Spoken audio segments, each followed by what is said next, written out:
Today I have a project which is going to be, I'm going to work on a bereavement sympathy bouquet. It's for someone local here in Buffalo, and I'm not as familiar doing these. Like, I don't do them often.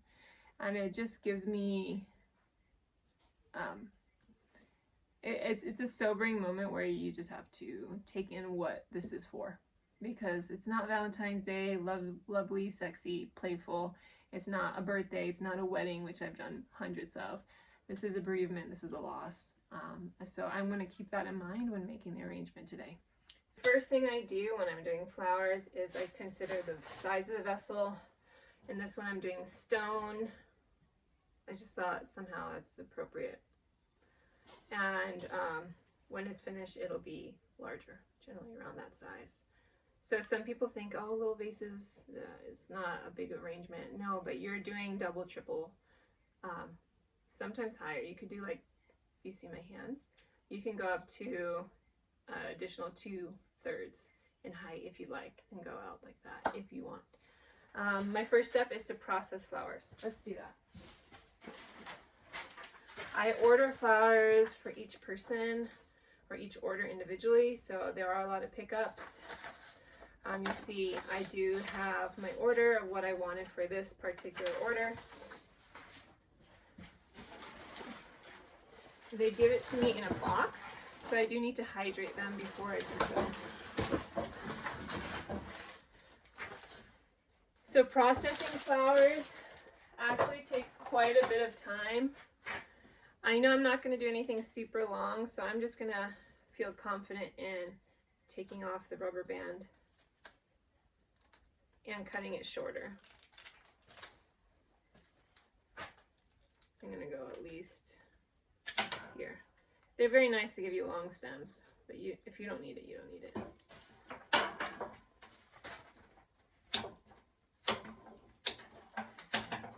Flowers do well in transit. A little break of water actually is fine for it. But they do need hydration, just like us. If we don't drink for a while, we're not gonna die, you know? But when you drink, it needs to be fresh water. This is called Ginestra.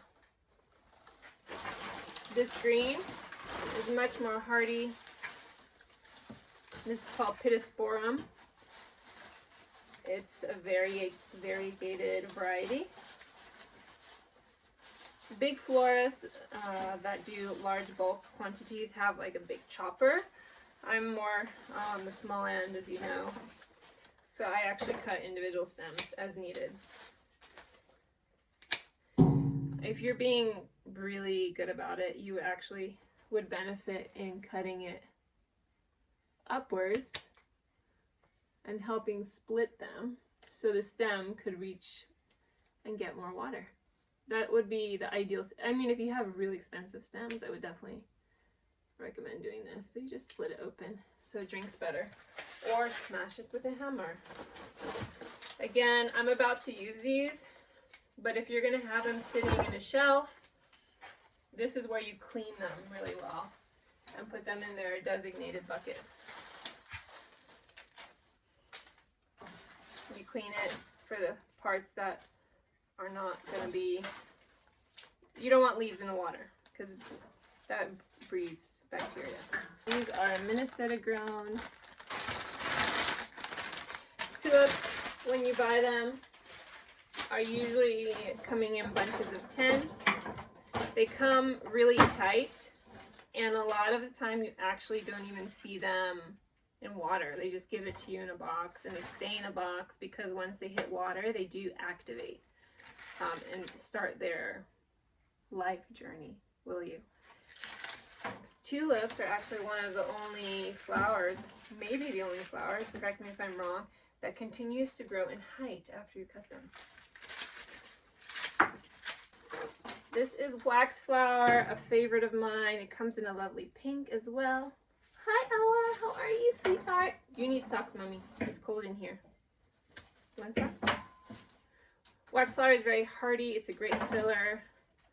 I'm going to cut it pretty short as well because everything I'm doing is on the shorter side today. Ranunculus. Very much a coveted flower for most. The finest, obviously. Ranunculus are gorgeous. Take a look.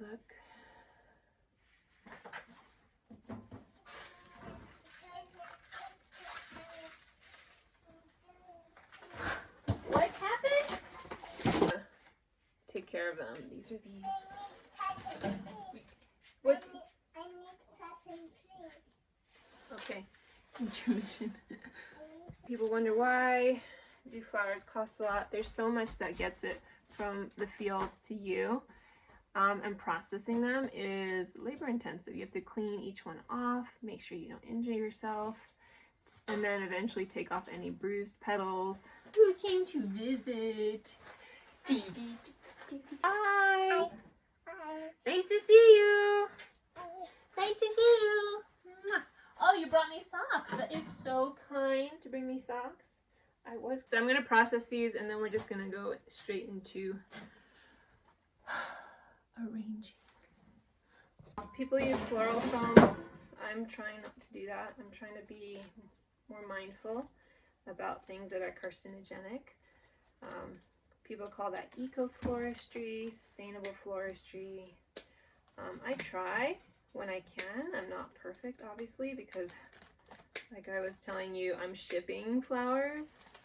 And some people are like, oh, you're putting flowers on a plane and wasting jet fuel and, you know, all this stuff. Okay, don't order from me. That's totally fine.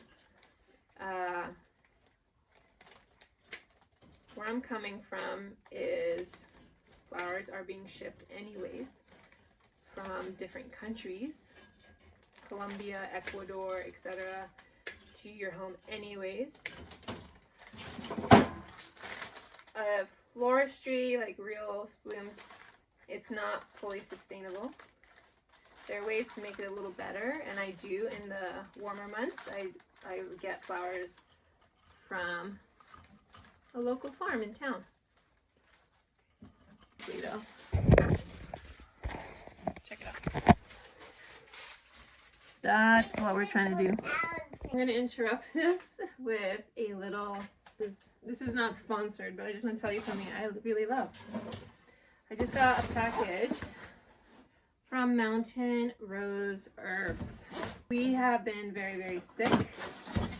This winter alone, we had 3 viruses. Norovirus, flu A, a different type of flu we didn't even test on. And the whole family has been sick. I've been sick. I want to focus this year on my health. I'm giving you my address. I want to focus this year on my health. I want my family to focus on their health.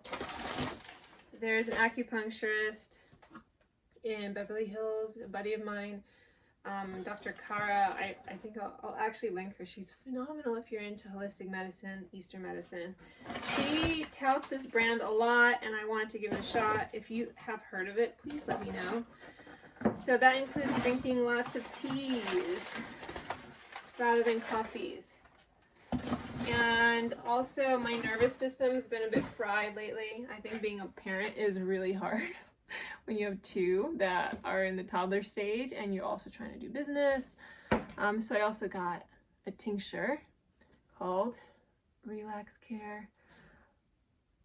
I'll link these items. I'm not sponsored. I'm just sharing stuff I'm excited to try and I'm into.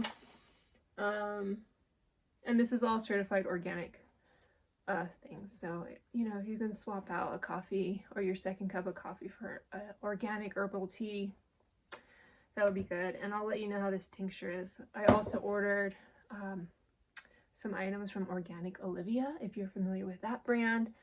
I'm already loving it. I have 2 products from there. I'll try and see if I can share that with you. And I've been feeling great, so great, because I went like 2 months without even posting on YouTube because I've been sick as a dog and I just want to rebuild. So if you have any natural elements, natural product lines that you want to share with me, please do, because I want to be a strong, healthy mama of my family and also someone that does business and can serve my community and be here for you and be a better person. Instead of getting down and depressed and dark and sick and just like not having any motivation in life. So you have to climb out of whatever funk you're in. And usually for me, it's illness that will propel that. So that's the end of my sponsored segment. Back to flowers.